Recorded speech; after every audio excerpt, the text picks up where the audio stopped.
Hey guys, welcome back to Urology 101. I'm James Farrell, and Urology 101 is my video blog on common topics in urology.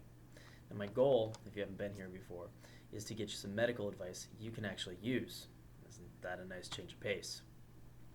If you like this video, definitely check out my website, which is urology101.com, and the first part of that is spelled Y-O-U-R. I have a bunch of other videos there. Hopefully you'll find them helpful. All the videos are also on YouTube. You can check them out there. And if you follow Instagram, then follow me. There's a lot of good stuff that I post, most days shorter format content, so please check that out. Now with that, let's get on to today's topic. Have you ever heard the phrase that an ounce of prevention is worth a pound of cure? Well, that phrase really rings home with erections, because erections are things that every guy really cares about, but at a certain point, age and lifestyle take an effect on them. Now, there's not really a genetic dysfunction for poor erections. Nobody comes in to say, like, I've got a genetic history of poor erectile function. Because, like I said, most of it is age, lifestyle related. And if somebody comes in and they're 80 or 90 and they're kind of frustrated with erections and they still really want to have a functional, good sex life, then there are ways to help them. And we look at it and think, well, age-wise, that's kind of reasonable. But would you believe that about 50% of guys who are 40 and over actually have trouble either getting hard or keeping it hard? That's right, 50%. That is a lot of young guys who still have full lives ahead of them, who want to have an actual sexual life, have something good with whomever they're with, right? So one of the important things here is recognizing really how erections happen, and then things that can harm erections, and then how to possibly prevent that. So let's get into that. The first thing I want to do is show you a model. Now, you all know what this guy is, but the ridged area on the backside, right? That's one part of what's called a corporal body. That's what they're trying to show there. And guys on their penis have two of them, one on each side. When you get hard and you see something that stimulates you and your brain thinks, well, I want to have an erection, then chemicals go down these nerves that are connected from your brain to your penis. That's right, your brain and your penis are connected. Doesn't really think, but they're connected. Anyways, so chemicals head down those nerves, and that causes some of those arteries, some very small arteries, to dilate, and blood rushes in. Now, penis gets rigid, the blood rushes into those corporal bodies, the penis gets hard, and as it gets hard, the veins that allow blood to leave the penis actually get kinked off, sort of in the same way that if you kink a garden hose, nothing gets out the other end.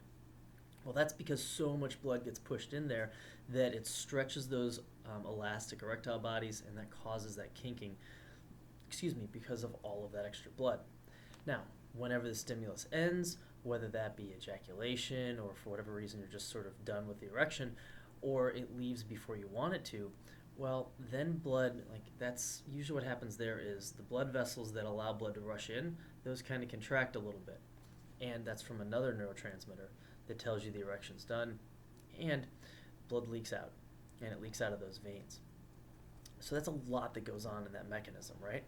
And there are a lot of places that can go wrong with it, but for a lot of guys who are 40 and 50 and starting to have problems keeping erections there, usually what the issue is diseases of some of those small little blood vessels that dilate up and allow blood to rush in. And that tends to be high blood pressure, it tends to be high cholesterol, diabetes, maybe heart disease, that type of stuff. Now, the reason those get to be a problem for erections is because they are diseases of small blood vessels. So they start to injure those blood vessels, they cause some inflammation, that causes scarring, and then those little blood vessels can't dilate that well anymore. And so you don't get as much blood to rush in, the erection doesn't get quite as hard, and because it doesn't get quite as hard, those veins that usually got kinked off, well, they don't kink off anymore, so they leak blood out. That's called a venous leak. And that means that you aren't able to get quite as hard and you're not able to maintain it. Now, Viagra and Cialis work to try and improve the ability to get blood into your penis. We'll talk about those in a different time. But what I want to focus on is the idea and the concept that those types of medical problems, smoking, high blood pressure, cholesterol, diabetes, they all hit small blood vessels. So being able to prevent yourself from developing those or getting good treatment for them are great ways to reduce your ability to lose your erections, or great ways to keep erections. Maybe that's an easier way to say that. Anyways, ways that you can do that on your own are really good too. So that means keeping some amount of exercise, right? You don't have to run marathons or be an Olympian or anything like that. It's just ways to try and get your blood pressure going up a little, ways to get your heart rate going a little bit, breathing a little heavy, 3 or 4 times a week, whether that be walking, gardening, chores around the house, running up and down stairs, push-ups, whatever you're going to do, stuff that's going to keep you moving around. That's going to be great for all of your blood health, for your blood pressure, cardiovascular health, that stuff. High salt diets are a problem. They cause high blood pressure, so try and stay around 2 to 2.5 grams of sodium in a day. On the back of packages, it's usually represented in milligrams. Remember that 1,000 milligrams is 1 gram. So try and look at how much salt you put in your body. It might really help to reduce that some. And Western diets are going to be problems with creating inflammation. They're going to be problems for cholesterol and heart disease and all that stuff. You don't want to deal with that.